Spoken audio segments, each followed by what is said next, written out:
Chess, another great guest. We've known Sally for years, and it's so fun to dig down a little deeper on some of her coaching ideas about this idea of triggers, that we all have these. Quit worrying so much about bias. Start thinking more about what our behaviors are. I like that. Yeah. Her book, Rising Together, I love the subtitle, How We Can Bridge Divides and Create a More Inclusive Workplace. Great book. I've got my copy. I know you've got yours in the mail, and we encourage our listeners to go get one. I agree with you on the triggers thing.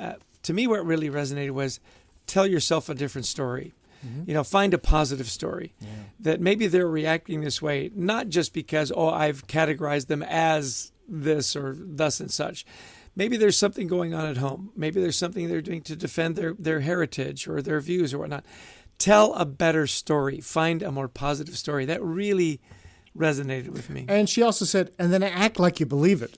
Right. Which I think is pushing it a little bit more, which is good. It's like, okay, I'll give you the benefit of the doubt, but really I don't believe it. Instead of, no, and then I'm really going to believe this, especially as we, because that came up as we were talking political issues. And that's a tough one because we all fall into that.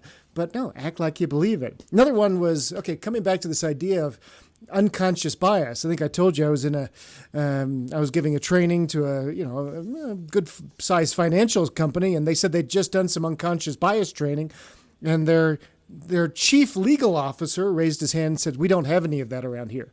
And the trainer said, "It's unconscious." And so instead of trying to beat our heads against a wall sometimes trying to teach that, instead, let's focus on what our behaviors should be. So I thought that was really good. And I also love this idea of our authentic selves versus our professional selves. That was interesting. Yeah, I appreciated when she said, look, when I was young, I didn't know who I was. Yeah. Bring my authentic self. I'm not sure what that is yet. Mm. And so again, that what we often say is assume positive intent.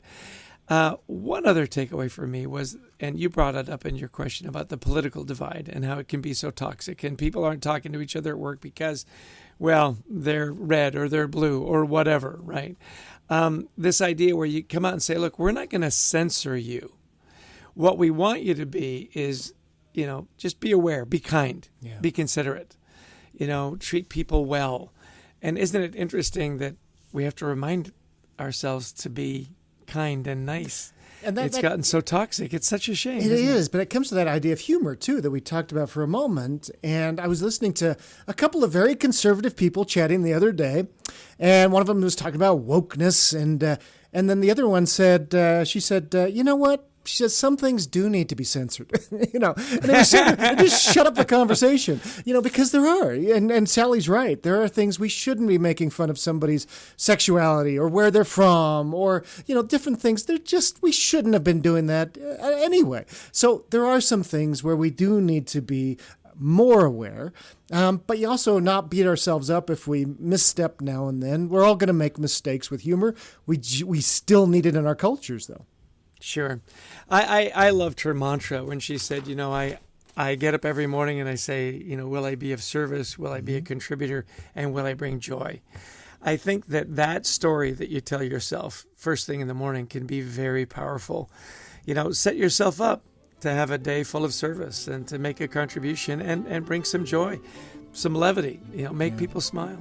And who brings a day of service and joy to us is our producer, Brent Klein. Nice segue. Christy Lawrence, who helps us find such amazing guests. And of course, to all of you who listened in, we thank you for doing that. If you like the podcast, please download it, please share it. We'd also love you to come to thecultureworks.com for free resources to help you and your team thrive.